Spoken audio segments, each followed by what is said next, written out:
In this video, I'm going to tell you how a narcissist will react when they get wind of you being with somebody new. Maybe they see on social media that you have a new job. They just get the overall idea in general that you are moving on from them and life after the relationship is going pretty good for you. So what are they going to do?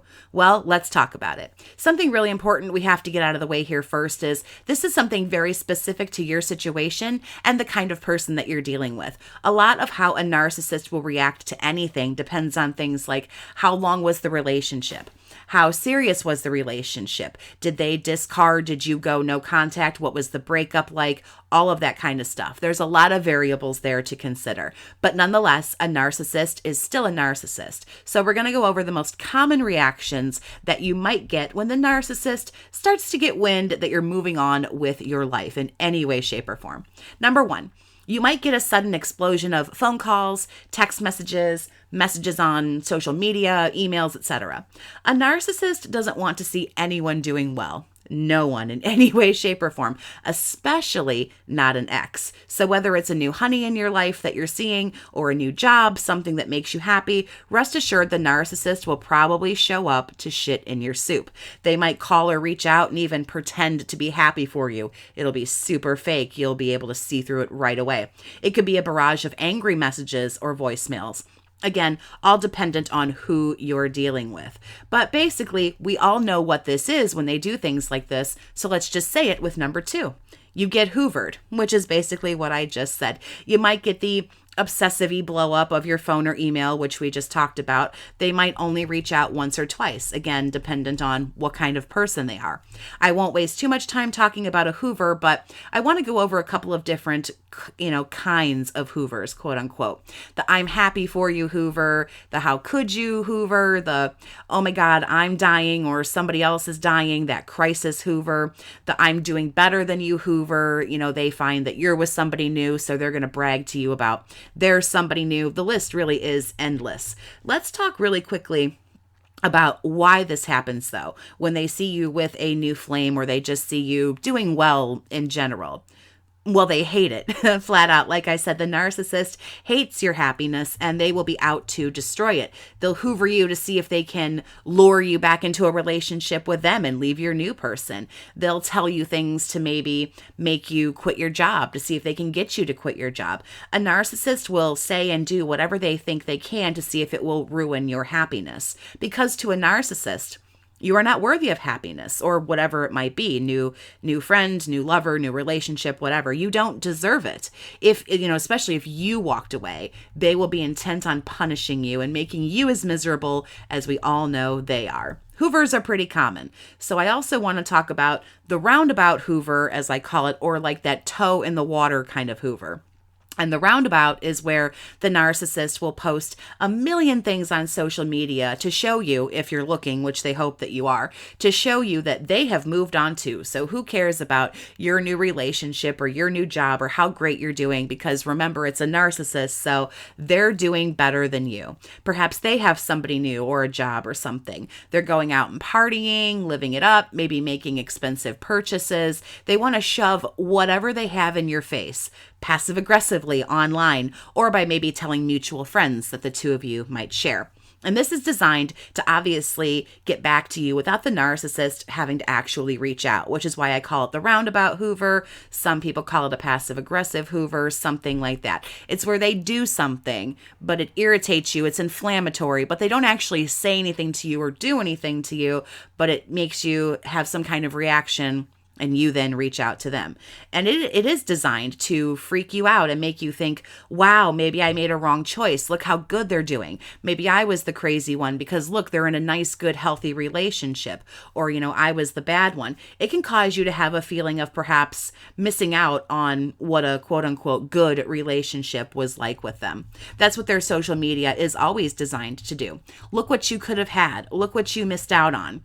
Except that that's not the kind of person they are at all. That toe in the water hoover is where they hoover, they say something to you. It's usually very, very general and short. They'll say, hey, or hi, or what's up? And you respond to them, and they immediately go dark again. And it's simply just you being tested for, will you respond or will you ignore? Any response of any kind shows them that you will still give them the time of day. And if you will do that, then they have now re-entered your mind and you're thinking about them.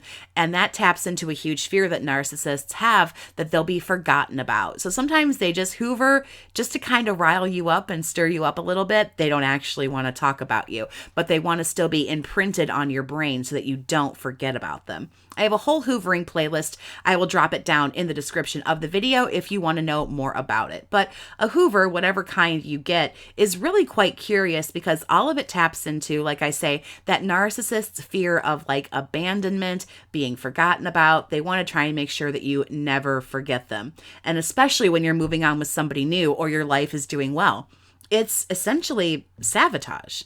It's pure sabotage if you really think about it. They usually only hoover when they realize that you're doing well. There is, of course, that desperation on their end. They don't have a whole lot of supply, but it always ends up being you kind of starting to feel better about the situation, if nothing else. If you'd like to talk about a narcissistic relationship that you're in or you were in, you can email BookAChatWithJess@gmail.com to set up private chats and coaching with me if you feel you need it. Now, speaking of sabotage, let's get to Number 4, the narcissist will sabotage whatever you have going on, which is what I just said, but let's dive a little deeper. Typically, when it comes to somebody narcissistic, the best way to sabotage is hoovering.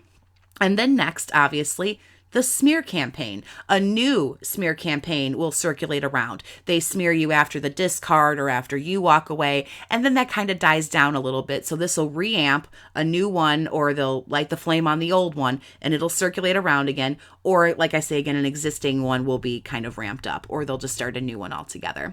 Along the same lines, a smear campaign against, the new person in your life, if there is one, might also happen. Rumors might be spreading like wildfire that you're a liar, you're a cheater, or if it's not you that has the problem, it's your new person in your life. They have a laundry list of issues, and the narcissist is going around and talking shit about the new person that you're with, or probably both of you. That will more than likely happen. The narcissist leaves no one unscathed. And so they're going to tell everybody that this new person made a terrible choice by dating you, and you've made a terrible choice by dating this person.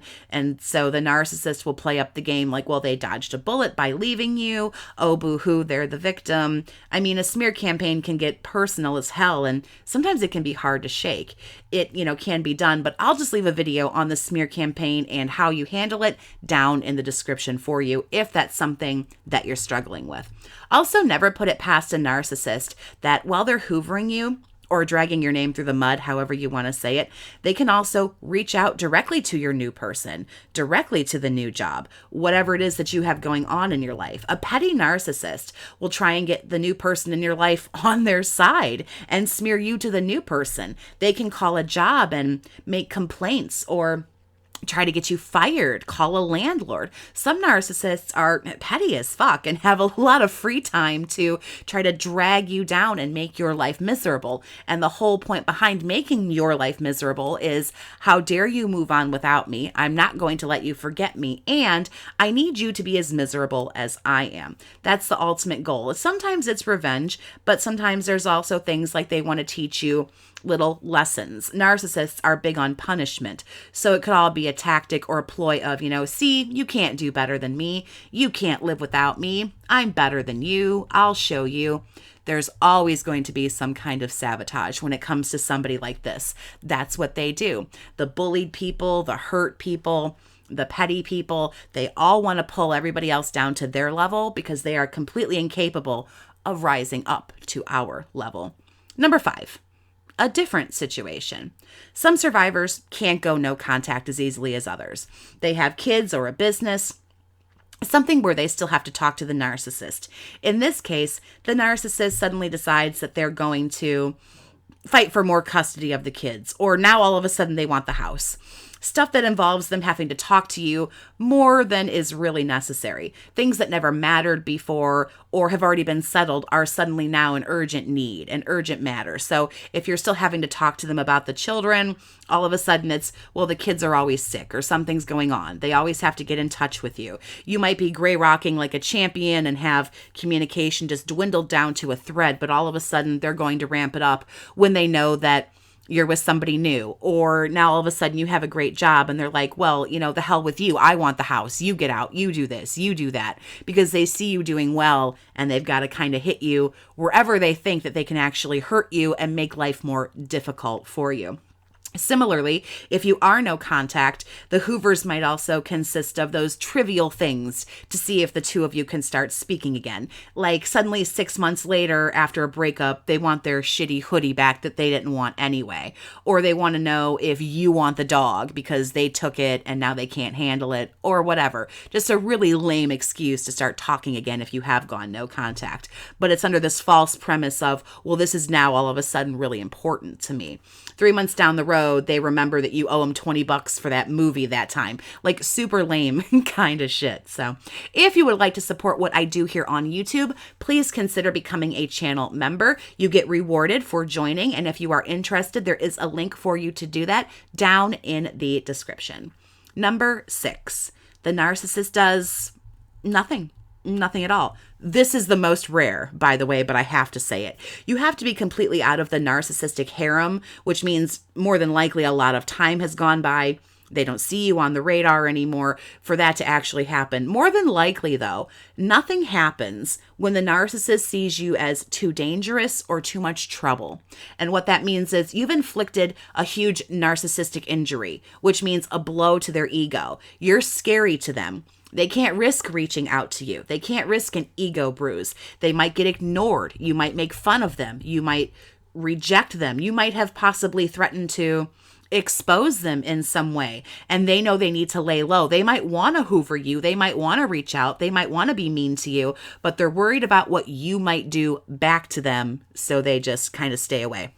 You might scare them because you found the strength and you walked away from them. So now you can't be trusted to be a weak lapdog anymore. You're dangerous. You're scary. So for them, there is no reason for them to reach out to you or try and do anything to you. You fall out of the narc harem. You fall off the radar. They keep moving forward, which is what they want to do anyway. And they hear you're with someone new or you see them out somewhere and nothing happens. Honestly, them doing nothing, which is code for like they're ignoring you, is the best that you and I can really hope for as far as these individuals are concerned. Speaking of being ignored, if you want to know what happens when you do ignore a narcissist or reject a narcissist, I have a video about it on the screen for you if you want to check it out. Thank you so much for listening. Thank you to my channel members. Please subscribe if you haven't. Have a great day, survivor, and take care of yourself.